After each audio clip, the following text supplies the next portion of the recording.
Damn, Tony. He was doing good. I was really hoping he was going to get it. But one thing I did notice.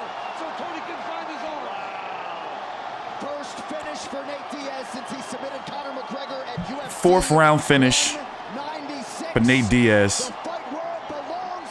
That was a good fight, though. I liked it. I don't think that Tony's done, even though he's lost, what, 5 straight now?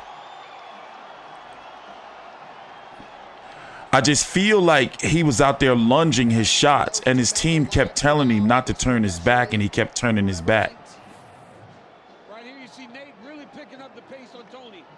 He's got him hurt, lands a left hook there. But definitely, and it was over right there. And he went deep with it. He turned it up. Jumps on the guillotine Annie. Look at him, watch him push the left arm through the top. Look, it's lost. Ferguson can't go find his hands now. He starts to shove that up towards Tony's neck. Damn. Tony has no choice but to tap. He's in the full guard, it's over. Look at that.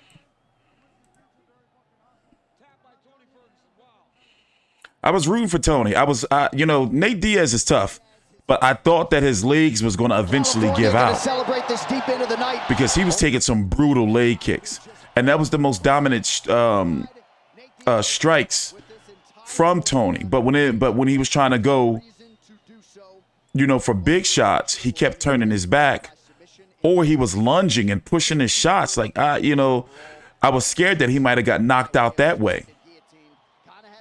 But one thing about Nate Diaz, man, no matter how much time he takes off, like he can still come back and get a quality win, even though it was late notice. And I don't know how I feel about Tony Ferguson at 170 pounds, especially when you have Chimaev in the division. Of the 4th round. You see what I'm saying? Can you imagine how ugly that would be? Due to a guillotine choke, Nate Diaz! Like, keep Tony Ferguson at 170, far away from Chimaev as possible, if Chimaev don't move up to 185. But I just don't know about him at 170. So there's these 2 muffins, right? 5 fight straights. Big fights, though. I'm here with he the lost. winner, Nate Diaz. Four or Ladies five. and gentlemen, how about a round of applause for a legend? 4 or 5 of the fights he's lost have been big fights, or significant, really big fights. Real veterans. What was it like, in my opinion, to this fight today after all the chaos of this week, particularly yesterday? Full-blown wrestling fight camp. I didn't do no boxing, so we made that happen. What did you think? Like, what was going through your mind when Hamzat came in so overweight and then the negotiations to take this fight? I was like, this is such a bitch-ass rookie. I ain't even worried about no bitch-ass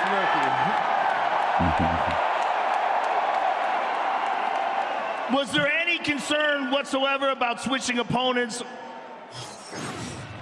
No, I'm just here to get my job done. I had 1 fight left. I told him after not letting me have fights forever, I was like, give me anybody you got. And at least I got a worthy OG representative of mixed martial arts to do it on. Absolutely, absolutely. Nate, this was the last fight on your contract. What happens now? You're obviously loved by everyone, and we would love to have you stay around. But what's in your mind? All I know, there's been a love-hate relationship with me and the UFC the whole time I've been in this organization. But at the end of the day, I love the UFC.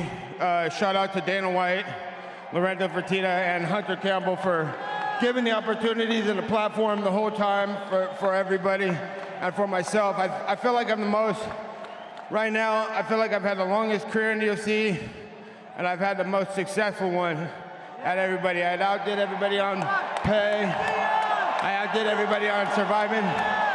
And I wanna get out of the UFC for a minute and show all these UFC fighters how to take over and own up another sport how you're supposed to. I know what he's doing. Because Conor McGregor didn't know how to do it. And none of these other fighters know how to do it. So I'm gonna go out there. I'm gonna take over another profession and become the best at that. show everybody I'm the best at that. And then I'm gonna be right the fuck back here to get a motherfucking UFC title, the best title in the world. Are you talking about boxing? Are you talking about leaving boxing. the UFC and going to boxing? I'm just gonna show everybody how to own another sport. So all you motherfuckers out there trying to run the other sports, boxing, kickboxing, jiu-jitsu, other MMA organizations, if you think you're the top, creme de la creme right here, I'm coming for you. Well, Nate, congratulations. It's an honor. He going to Showtime. He going to fight Jake. If Jake beat Anderson Silva, which he wants. Win or loss, he's going to fight Jake. All day from the very beginning. Shout out to Nick Diaz Army. I love all of y'all. That's fucking y'all the shit. Let me see if Jake posted something. My team, Richard Perez, Randy Spence, Chris Villa, and my big brother, the God of War, Nick Diaz, Ernie Reyes Jr., and the man, Richard Perez. And what's cracking? Excess tonight, baby. We finna do this. Come through to the party. Nate Diaz, ladies and gentlemen. Thanks, y'all.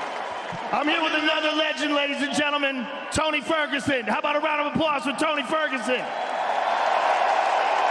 Tony, you also took this fight on very last minute notice.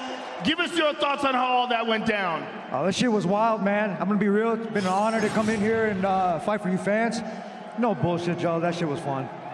You had always thought that maybe you and Nate were gonna fight because you were always two legends in the same division for a long time. What was your thoughts coming into this tonight? Absolutely, two legends in the sport. A super fight is what you guys wanted. That's what you guys got. You got 4 rounds of fucking carnage.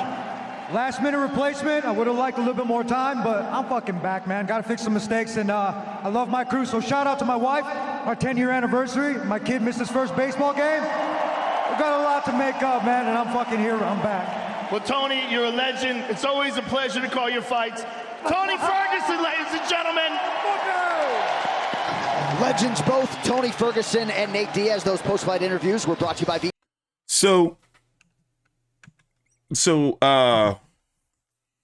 yeah, it was the writing been on the wall for a long time that on August 29th, Jake Paul is going to be taking on Anderson Silva. Jake Paul is expected to lose. I did a video on the channel on that fight, and they're actually going to be having a press conference this Monday, September the 12th, a couple of days from now, in LA, and then the second day, Tuesday, is going to be in Phoenix. It's a 2-day press tour. I'm going to be covering the fight. I'm predicting Anderson Silva to win, but even if Jake Paul does lose to Anderson Silva, still you can expect for Jake Paul and Nate Diaz to happen. It's going to happen.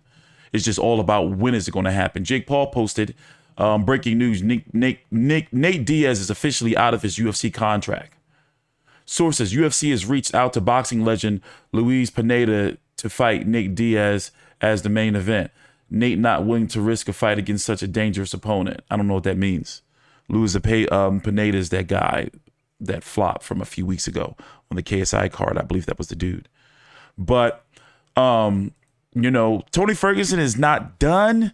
I just don't know how I feel about him at 170. You see what I'm saying? For one, stop turning his back, and he got to stop lunging. And, him and Gilbert Burns will be a good fight.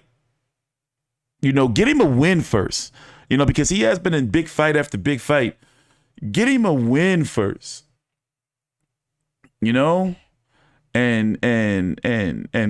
go from there. Because I'm tired of seeing my man get beat up, and look, 5 fights straight now he's lost.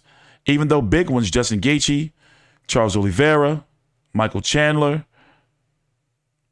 But now, and then Nate Diaz for a last fight in UFC. He said he's going to come back, and I believe him.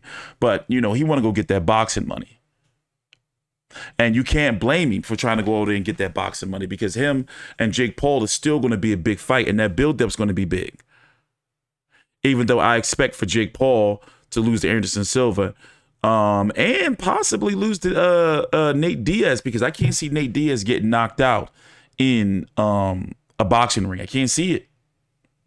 Just my personal opinion, though.